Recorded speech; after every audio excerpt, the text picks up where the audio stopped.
Hi hello guys welcome back to my YouTube channel Ashwini Dinesh 143 YouTube channel. So ಇವತ್ತು ಸ್ವಲ್ಪ late ಆಯಿತು ಎದ್ದೇಳೋದು. ಕಣ್ಣು full ಉರಿತಾ ಇದ್ದಾವೆ, ನೈಟು ಫುಲ್ ಉರಿತಾ ಇದ್ವು. ಫೋನ್ ನೋಡೋದು ಜಾಸ್ತಿ ಆಗಿಬಿಟ್ಟಿದೆ, ಸೊ ಅದಕ್ಕೋಸ್ಕರ ಕಣ್ಣುರಿ ಬಂದುಬಿಟ್ಟಿದ್ದಾವೆ. ತಲೆಗೆ ಎಣ್ಣೆ ಹಾಕೋದು ಕೂಡ ಕಡಿಮೆ ನಾನು. ಮುಂಚೆ ಆಗಿದ್ದರೆ ಅಮ್ಮ ನನಗೆ ಬೇಡ ಅಂದ್ರೂ ಎಳ್ಕೊಂಬಂದು ಕೂರಿಸಿ ತಲೆಗೆ ಎಣ್ಣೆ ಹಾಕ್ತಾಯಿದ್ರು. ಸೊ ಇವಾಗ ಯಾವಾಗೋ ಹಾಕ್ಕೊಂಡೆ, ಯಾವಾಗೋ ಬಿಟ್ಟೆ. ತಿಳಿದಾಗ ಹಾಕೋತೀನಿ, ಇಲ್ಲಾಂದರೆ ಬಿಟ್ಬಿಡ್ತೀನಿ. ಸೊ ಅದಕ್ಕೋಸ್ಕರನೂ ಕಣ್ಣುರಿ ಬಂದಿದ್ದಾವೆ ಅಂತ ಅನಿಸುತ್ತೆ. ತಲೆಗೆ ಚೆನ್ನಾಗಿ ಎಣ್ಣೆ ಹಾಕೋಬೇಕು, ಆವಾಗ ಕಣ್ಣುರಿ ಬರೋದಿಲ್ಲ. ತಂಪಾಗಿರ್ತವೆ ಹಾಗೂ ಕೂದಲು ಕೂಡ ಚೆನ್ನಾಗಿರುತ್ತೆ. ಸೊ ಏನಪ್ಪ ಅಂತಂದರೆ ಹುಡುಗಿರಿಗೆ ಏನು ಪ್ರಾಬ್ಲಮ್ ಅಂತಂದರೆ,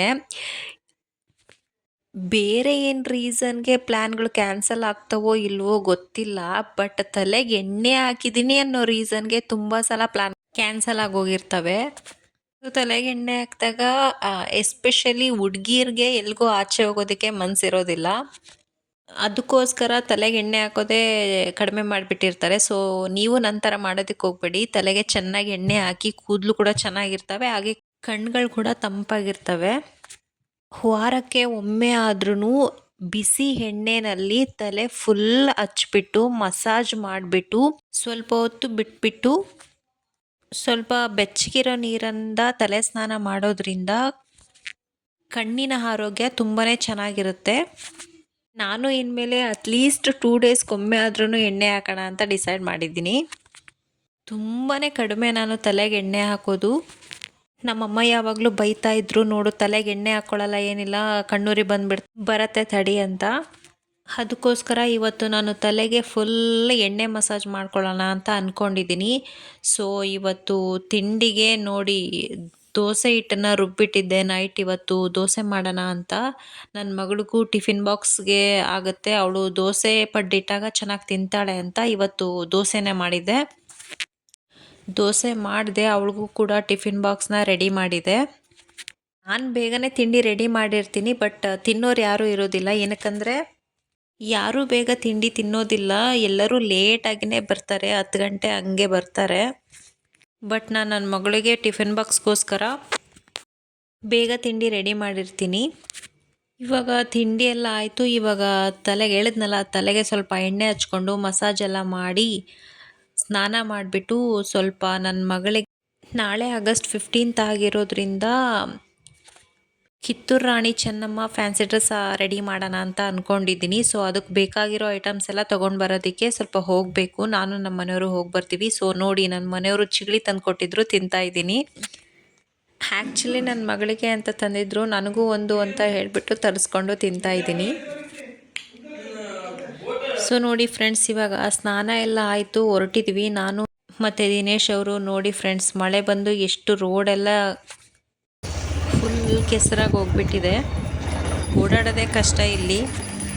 ನಾಳೆ ಆಗಸ್ಟ್ 15ಗೆ ನಾನು ಭಾರತಾಂಬೆ ರೆಡಿ ಮಾಡೋಣ ಅಂತ ಅಂದ್ಕೊಂಡಿದ್ದೆ ಫಸ್ಟು, ಬಟ್ ಆಮೇಲೆ ಬೇಡ, ಕಿತ್ತೂರು ರಾಣಿ ಚೆನ್ನಮ್ಮ ಮಾಡಿದರೆ ಚೆನ್ನಾಗಿರುತ್ತೆ ಅಂತ ಅಂದ್ಕೊಂಡಿದ್ದೆ. ಅದಕ್ಕೋಸ್ಕರ ಇವಾಗ ಕತ್ತಿ ಹಾಗೆ ಸೊಂಟದ ಡಾಬೆಲ್ಲ ಬೇಕಲ್ಲ, ಅದಕ್ಕೋಸ್ಕರ ತರೋಣ ಅಂತ ಹೋಗ್ತಾ ಇದ್ದೀವಿ.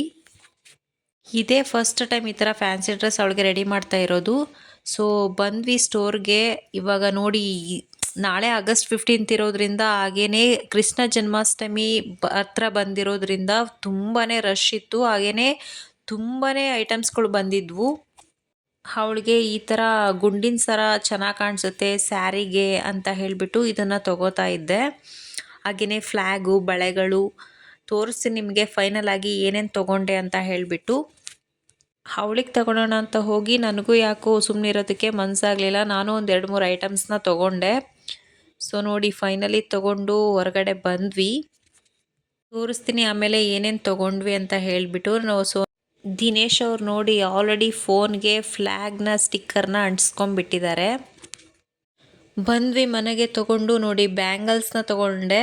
ಅವಳ ಸೈಜು ನೋಡಬೇಕು, ಅವಳು ಸ್ಕೂಲಿಗೆ ಹೋಗ್ತಾಳೆ, ಬಂದಮೇಲೆ ಕರೆಕ್ಟ್ ಆಗುತ್ತೋ ಇಲ್ವೋ ಅಂತ. ಹಾಗೆಯೇ ಬೈತಲೆ ಸೆಟ್ ತೊಗೊಂಡೆ. ಬೇರೆ ಬೇರೆ ಕಲರ್ಸ್ ಇತ್ತು, ಬಟ್ ಸೊಂಟದ ಡಾಬು ಅದಕ್ಕೆ ಮ್ಯಾಚಿಂಗ್ ಆಗುತ್ತೆ ಅಂತ ನಾನು ಈ ಕಲರ್ ತಗೊಂಡೆ, ಸೊಂಟದ ಡಾಬ್ ತೊಗೊಂಡೆ. ಒಂದು ಫ್ಲ್ಯಾಗ್ ತೊಗೊಂಡೆ. ಅವಳು ಏನೇನು ಇಟ್ಕೋತಾಳೋ ಏನೇನು ಕಿತ್ತಾಕೊಂಡು ಬರ್ತಾಳೋ ಗೊತ್ತಿಲ್ಲ. ಹೋಗಿ ಬಂದರೆ ಅಲ್ಲಿವರೆಗೂ ಮುಟ್ಟೋವರೆಗೂ ಇದ್ದರೆ ಸಾಕು ಅಂತ ಎಲ್ಲನೂ ತೊಗೊಂಡೆ. ಹಾಗೆ ಈ ಸರನ ತೊಗೊಂಡೆ, ಮುತ್ತಿನ ಸರ. ತುಂಬಾ ಚೆನ್ನಾಗಿ ಕಾಣಿಸುತ್ತೆ, ಗ್ರ್ಯಾಂಡಾಗಿ ಕಾಣಿಸುತ್ತೆ ಅಂತ ಹೇಳಿಬಿಟ್ಟು. ಅವಳು ಸರಿಯಾಗಿ ಏನೂ ಇಟ್ಕೊಳ್ಳೋದೇ ಇಲ್ಲ, ಎಲ್ಲ ಕಿತ್ತಾಕ್ಬಿಟ್ಟಿರ್ತಾಳೆ. ನೋಡಬೇಕು ನಾಳೆ ಎಷ್ಟೊತ್ತಿರುತ್ತೆ ಅಂತ. ಈ ಕತ್ತಿ ತೊಗೊಂಡೆ. ದೊಡ್ಡ ಕತ್ತಿ ಕೂಡ ಇತ್ತು, ಬಟ್ ಇವಳು ಇನ್ನೂ ಚಿಕ್ಕವಳಲ್ವಾ, ಅದಕ್ಕೋಸ್ಕರ ಇದು ಸಾಕು ಅವಳಿಗೆ ಅಂತ ಕತ್ತಿ ತೊಗೊಂಡೆ. ನನಗೆ ಯಾಕೋ ಈ ಜುಮ್ಕಿ ತುಂಬಾ ಇಷ್ಟ ಆಯಿತು ಅಲ್ಲಿ ನೋಡಿ, ಅದಕ್ಕೋಸ್ಕರ ಇರಲಿ ಅಂತ ಹಾಗೆ ತೊಗೊಂಡೆ.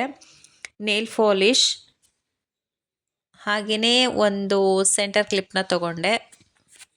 ನಾವು ಹುಡುಗಿರು ಸ್ಟೋರಿಗೆ ಬಿಟ್ಟರೆ ಕೇಳಬೇಕಾ, ಏನಾದರೂ ಒಂದು 2-3 ಐಟಮ್ಸ್ಗಳು ತಗೊಳ್ದೇನೆ ಹೊರಗೆ ಬರೋದೇ ಇಲ್ಲ ನಾವು.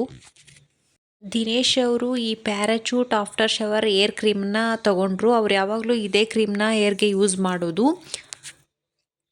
ಪ್ಯಾರಾಚೂಟ್ ಆಫ್ಟರ್ ಶವರ್ ಏರ್ ಕ್ರೀಮ್ನ ಯೂಸ್ ಮಾಡೋದ್ರಿಂದ ಕೂದಲಿನ ಆರೈಕೆಯನ್ನು ಮಾಡುತ್ತೆ. ಹಾಗೆಯೇ ಇದರಲ್ಲಿ ಹಾಲಿನ ಅಂಶಗಳು ಇರೋದ್ರಿಂದ ಕೂದಲಿನ ಆರೈಕೆಯನ್ನು ಮಾಡುತ್ತೆ. ನೋಡಿ, ದಿನೇಶ್ ಅವರು ಹೊರಟಿರೋದು ಎಲೆಕ್ಷನ್ ಕ್ಯಾನನ್ಸ್ಗೆ. ಸೊ ಪಟ್ಟಣ ಪಂಚಾಯಿತಿ ಎಲೆಕ್ಷನ್ ನಡೀತಾ ಇದೆ, ಸೊ ಅದಕ್ಕೋಸ್ಕರ ಕ್ಯಾನನ್ಸ್ಗೆ ಹೊರಟಿದ್ದಾರೆ. ಸೊ ನೋಡಿ, ಸ್ಟೈಲಾಗಿ ರೆಡಿ ಆಗಿಬಿಟ್ಟು ಹೇರ್ ಕ್ರೀಮ್ ಬೇರೆ ಹಚ್ಕೊಂಡು ಹೊರಟಿದ್ದಾರೆ.